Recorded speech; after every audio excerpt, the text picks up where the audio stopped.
Russian President Vladimir Putin on Thursday scoffed at allegations of collusion between U.S.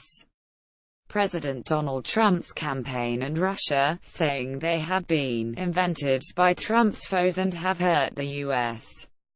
political system. He also mocked his critic, Alexei Navalny, who is barred from challenging Putin in the March 18 vote by an embezzlement conviction, saying those like him wanted to plunge Russia into a destabilized quagmire. He vowed not to let that happen. Speaking at his annual marathon news conference, Putin reaffirmed his firm denial of meddling in the 2016 U.S. presidential election. All of it was invented by people who opposed President Trump to undermine his legitimacy, he said. I'm puzzled by that. People who do it are inflicting damage to the domestic political situation, incapacitating the president and showing a lack of respect to voters who cast their ballots for him. He argued that Russian Ambassador Sergei Kislyak, whose contacts with Trump's entourage are part of the FBI and congressional probes into ties between the Trump campaign and Russia, was simply performing his routine duties.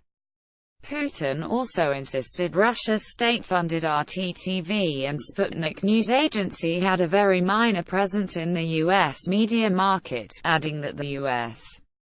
demand for them to register as foreign agents represented an attack on media freedom. Russia has responded in return, requesting the U.S. government-funded Voice of America and the Radio Free Europe or Radio Liberty to register as foreign agents. Putin noted Trump's achievements, saying that global markets have demonstrated investors' confidence in Trump's economic course. The Russian leader said he and Trump had spoken on a first-name basis on the sidelines of two international summits this year and voiced hope that Trump eventually would be able to fulfill his campaign promises to improve ties with Russia. Putin emphasized that the two countries need to cooperate on tackling global challenges. He said Russia, in particular, is ready for constructive cooperation on tackling the North Korean standoff. Putin has warned the U.S. not to use force against North Korea, adding that the consequences will be catastrophic.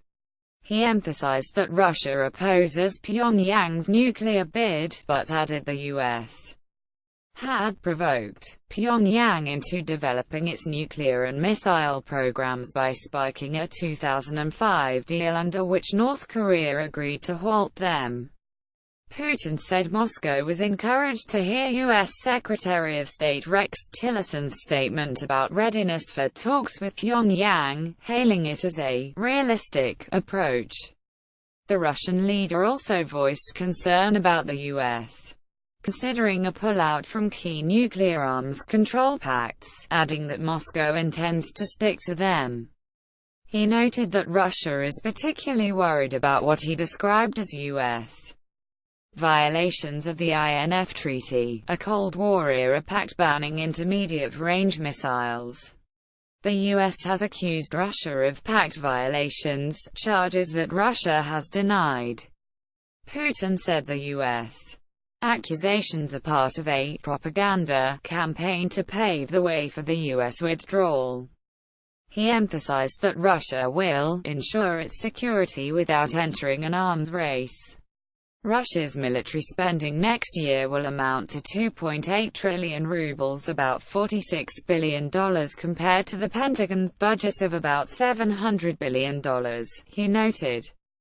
Putin, who declared his re-election bid last week, said he would run as a self-nominated candidate, keeping a distance from the main Kremlin-controlled party, United Russia, whose many members have been dogged by corruption accusations.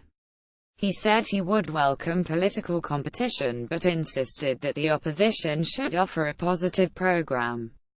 Answering a question from 36-year-old celebrity TV host Ksenia Sobchak, who is challenging him in the March 18 presidential election, Putin said Thursday that he doesn't fear political competition but emphasized that the government would protect the country from attempts by radicals to destabilize Russia. Without mentioning Navalny's name, Putin likened him to former Georgian president turned Ukrainian opposition leader, Mikhail Saakashvili, who has challenged the Ukrainian government with a series of anti-corruption protests.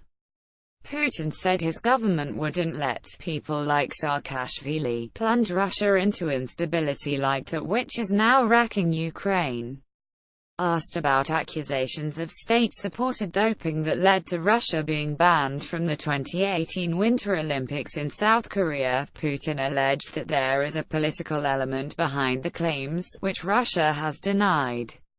Putin says Russian doping expert Grigory Rodchenkov, who is under witness protection after fleeing to the United States last year, is under the control of the FBI and American Special Services. He suggested U.S. agencies are maybe giving Rodchenkov unspecified substances so that he says what's required. Putin said the fact that Rodchenkov was appointed to run Moscow's anti-doping laboratory was a mistake on the part of those who did it, and I know who did it, but didn't name names or say they should be punished. Rodchenkov's testimony played a key role in International Olympic Committee investigations that led last week to Russian athletes being required to compete under a neutral flag at the 2018 Winter Olympics in Pyeongchang. Natalia Vasilieva and James Ellingworth in Moscow contributed to this report.